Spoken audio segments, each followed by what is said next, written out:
Hey everybody, welcome back to the channel. And today we're getting into the topic of ethical non-monogamy, or ENM for short. Now, to me, I feel like this is a new term that's thrown around a lot. I don't know if it's been around for a long time. I haven't heard of it much, but I haven't really kind of been in the streets like that to really kind of know, or had my ear to the ground to know like what's trending in terms of, new things. So I don't know if it's considered new or not, but I hear it around a lot now. So wanted to kind of dive into it. So first off, before we get into the main topic of discussion, which is it healthy or is just monogamy better? Which one's better, essentially? Let's just kind of dive into what it actually means. So ethical non-monogamy essentially just means the same thing as similar to like a polyamorous relationship, but it's almost more like, I don't know if it's more broad, but from my understanding of it, it's more of just saying you are able to mess around with whoever you want to, as long as the other person knows about it. So essentially it's just making your partner, your main partner, aware of it. And that way you are able to kind of just do whatever it is that you want to do, as long as they're okay with it and have a clear understanding of what it is.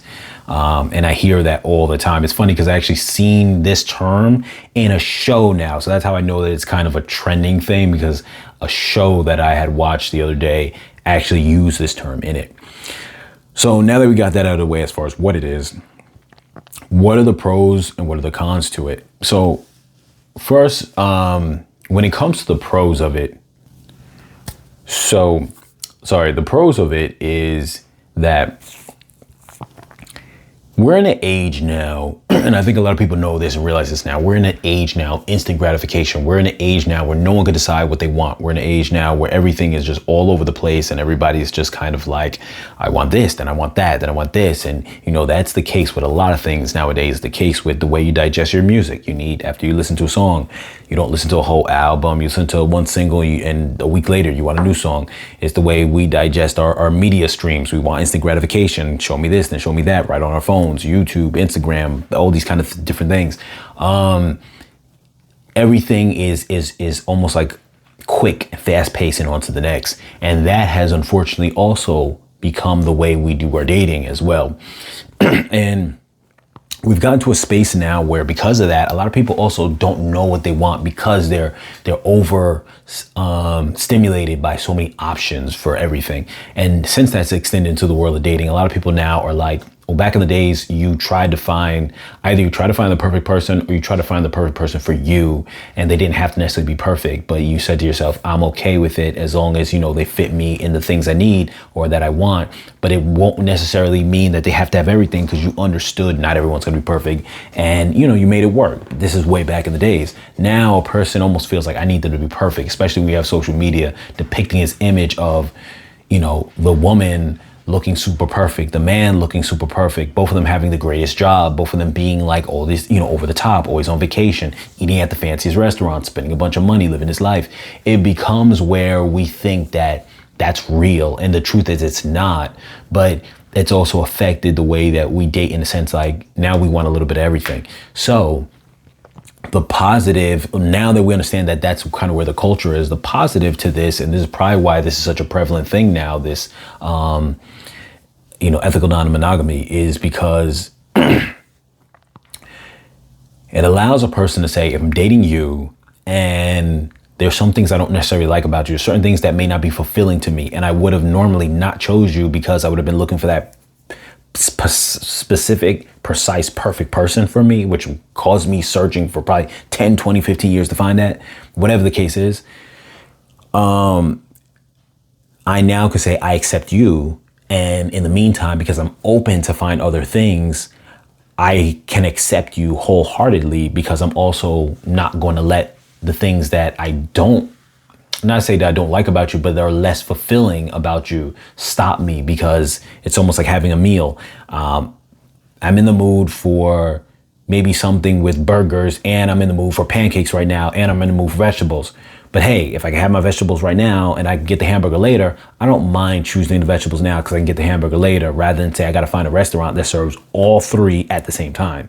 Cool, I'll just go to these other restaurants later and get my fill. So that allows you to accept what's in front of you a little easier. And that, I think, is the biggest positive from it. Now, obviously, there's some people who want to do it just for selfish reasons, just I want to hook up with everything. That's different. From that perspective, people doing it from that perspective is not the same of the positives that I'm looking at it from. So I'm not going to entertain the aspect of just someone just wants to have a good time. That's hookup culture. This, and the way I'm speaking on it, is more in the realm of what are the pros in terms of something long and healthy, but what are the pros? And like I said, that pro is the fact that you won't halt yourself from accepting somebody because you're worried about being stuck with somebody that doesn't fulfill your needs. If you're able to get some of those needs met from other places, then you can readily accept that person. And I understand this concept because sometimes when we drop our guard down and are willing to date somebody that we, don't check all the boxes, we end up realizing that we actually enjoy them a lot. And the little thing that's holding us back might still be in the back of our mind. But if we had the ability to date that person without worrying about that little thing in the back of our mind, like maybe this person is a little too old, maybe this person is a little too young, maybe this person is a little too inexperienced, maybe this person doesn't have the right job, whatever the thing might be, maybe I don't like their friends all that much, whatever the thing is, whatever it is, fill in the blank. It doesn't hold you up as much from enjoying the positive you get from them when you don't have to worry about that in the back of your mind coming up, because you always have that option to say someone else can come into the picture and fulfill that need that I don't get from this person. Now,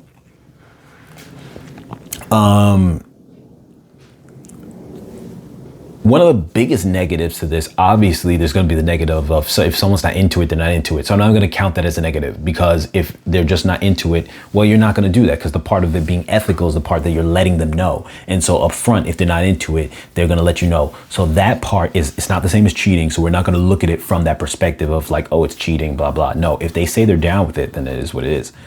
The negative, though, I'm going to say is, I think that it can be confusing to children if somebody was to try to settle down with somebody and they're just going to have this open kind of relationship where they're able to do whatever they want on the side and that partner knows about it. But kids are not going to understand that. So if you have a main partner and you have kids with them and they're okay with you doing that, or say if you had this agreement with them in the beginning and now you guys have kids, and I'm not saying that necessarily they will or won't change their mind, but say if you have kids and they're okay with it for now and you continue it, the negative is going to be that kids are not going to process it the way that adults will process it. That is on a whole nother level of processing capabilities that a kid would never be able to understand. And so seeing it would not only confuse them, I think it would hurt them, because they wouldn't understand why is it we just don't have this single dynamic family where it's just the two parents and we all do things together and this and that. Now, it would probably take skill to where you can make it where that other person, that side person, is not really deep into your life like that. But nonetheless, at that point, you're doing a lot of work to have these two lives not touch because you have kids. So that to me is the biggest negative, is the kids aspect of this, kind of newfound way of dating, if you'll call it that. But another point that I wanted to kind of bring into the picture is, in a way, this is something that people kind of do already to a degree, in the sense that obviously there are some men who will do it where if they date somebody for a certain amount of time and then finally when they get to the place of their life that they want to be, maybe they're making more money, maybe they're whatever the case is, they might then already say to themselves, I'm going to bail on the person I'm with in time, once I get to that place I want to be. So that's something that sometimes happens already, but also too, another form of, I give it the name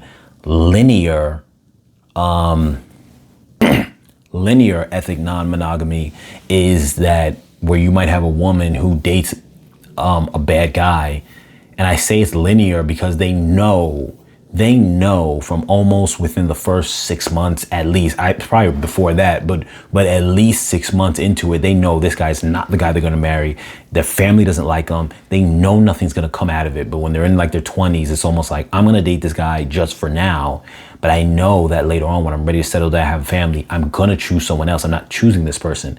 in a way, I call that linear. I wouldn't even call it ethical non-monogamy. I would just call it linear non-monogamy, in that you are getting two different people, and though it's not at the same time, your already intention was to go from one and then to the next. And I think that in itself is part of the reason why people do the whole ethical non-monogamy in the first place, is because there's like, I can't decide.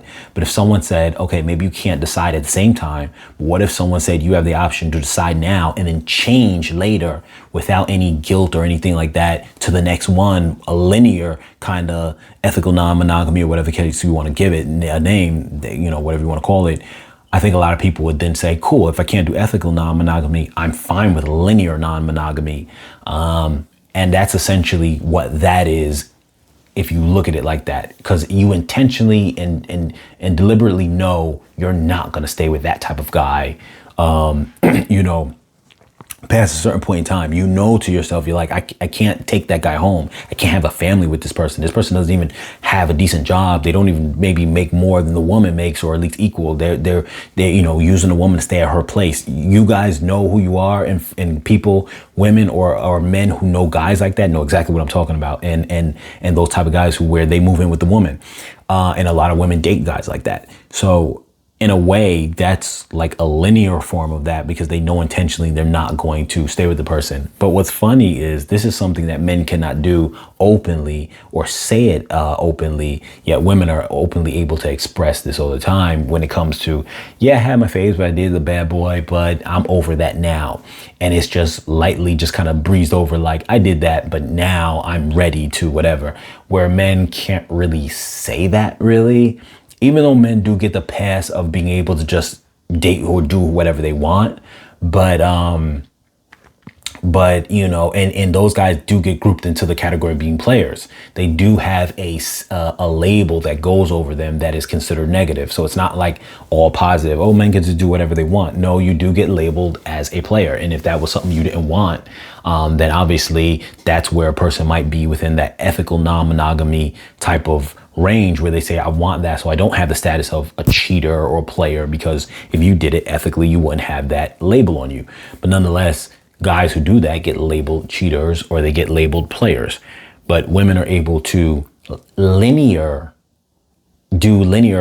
non-monogamy by just saying, hey, I was with that guy, it was a mistake, it didn't, whatever cases, maybe I had kids with them, but I never wanted something serious with them anyway, because I knew it was going to be this way, and then that's it. So it's interesting, because I just kind of want to bring that point to it, that there are different ways that people try to do this non-monogamy thing from different perspectives, but the actual ethical non-monogamy term is really like you dating multiple people at that given moment. I won't even say dating, because dating, depending on your viewpoint of dating, it's okay to date multiple people because you're just in the getting to know stage, and that's fine. So ethical non-monogamy really is connected to, I'm with a solid partner, we're together, where there's no shadow of a doubt in our mind, we are together, and I'm also seeing other people. So that is where that comes into play. So I just wanted to kind of really, like I said, speak on that point, whatever the case is, because I just thought it was an interesting topic where I'm seeing that term not only a lot more, I saw it in TV. So that's when I kind of realized, oh shoot, this is something really to kind of speak on, because now it's a trending thing that even, media is getting a hold of. What are your guys' thoughts on it? Do you guys agree on it? Do you not? Do you think that it's something that's a negative? Do you think it's negative in society in general? Because like I said, going back to the negative of the way kids see it, if society sees it in general as a whole, not that people are going to know what someone else's business is, so they're not going to necessarily know, but just in general, like, what are your thoughts in terms of the pros and the cons? Is it something that's for you? Is it not for you? How do you feel about that? Or how do you feel about it being both ways, in the sense that I know sometimes people like the idea of it for themselves, but not for their partner. So you might have some men who are like, I'm okay with that, but they're not for their partner. And I've seen some situations where you have females who are okay with it too, but I also know that the way females naturally date with the whole, I forget the name of the term that is used. I heard it a million times already, but where you date upwards, you date for someone who's better than the person that you had. At least that's something that females will often do. Men really don't care about those things necessarily. I mean, if they're a better woman in terms of being nice to them, yes, but not so much. This woman has to make more money. She needs to. Men don't do that. But as far as women and who do that type of dating and date upwards, that could be a thing where they won't just stay with with both people and you be the main one. If that other man beats you in every way, they probably will now make that their main person and push you aside, is a possibility in that realm. So like, it's definitely different for both men and women. And that's a real factor of it too, which, like I said, I think this is such a new topic that it's not very tested in real world society of how it affects things long term, like 20 years, 30 years, 40 years down the line of a person having a relationship like that, an open relationship like that. But like I said, once again, put your comments down below. Let's have this discussion. Let's see what comes up, what your experiences have been. If we get enough comments on it, I would love to do another episode in regards to what your thoughts were and just kind of bring up this talking points once again. As always, you guys like, share, comment, subscribe, and I'll catch you guys in the next video.